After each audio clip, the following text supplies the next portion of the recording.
I realized that I wanted to play a piece of the extended triad moving down in the scale. And this was shown to me by a lady named Kaye, who I ran into at a NAMM show many, many, many years ago. It's a funny story. If you've ever been to a NAMM show, it's called the National Association of Music Merchants. And they do these enormous trade shows at like Anaheim Convention Center or this big convention center in Nashville. And everybody has just rows and rows of booths. It's kind of like a cleaned up shakedown street for a Grateful Dead, you know. But it's just this enormous cacophony because it's every instrument you can imagine, every horn, every piano, every electric instrument, every acoustic instrument. And so a lot of, you know, young musicians or some even older ones that are in there trying to show off and just like, and it's just terrible, you know. So I was walking around and I hear this, and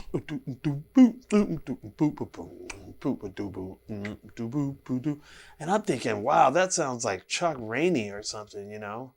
And so I start following that sound. And, you know, I'm thinking I'm hearing drums and rhythm guitar, but it's just all the other drums and guitars everywhere. And the closer I get to this sound, I realize there's no other musicians. It's just the bass. And then I turn the corner, and there's this little grandma, this old white lady sitting there playing this stuff. And I'm like, I felt like I was in the Outer Limits, you know, like an episode of the Outer Limits or Twilight Zone or something. And so I'm listening to her, and she's just as funky as can be, like old school funky. And so when she gets done, naturally I was like, who are you? You know, and she said, my name is Kaye.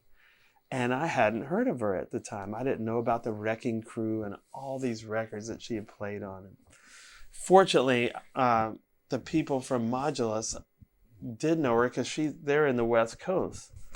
And I was there with them. And I told them about this lady that I met that would just blew my mind. How funky she was. And they were like, oh yeah, Kaye. And they told me about the Wrecking Crew, which I didn't know. So it just went over my head. So they said, you should jam with her. And I was like, oh, great.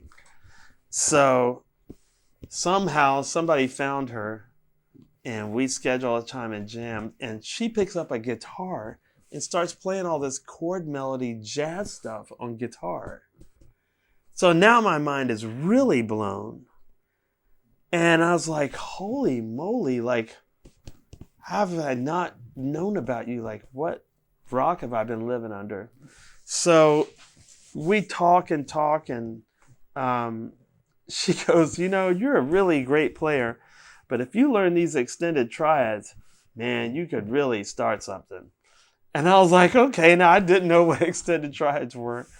She said, all the horn players used to use this, you know. And I'm like, okay. And so she shows me what I showed you guys.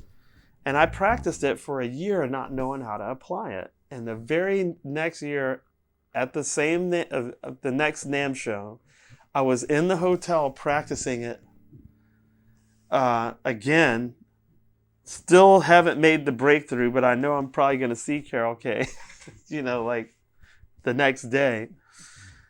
And then I saw it, and I was like, oh, and I couldn't apply it immediately. But this is what she was talking about. The horn players cannot play chords.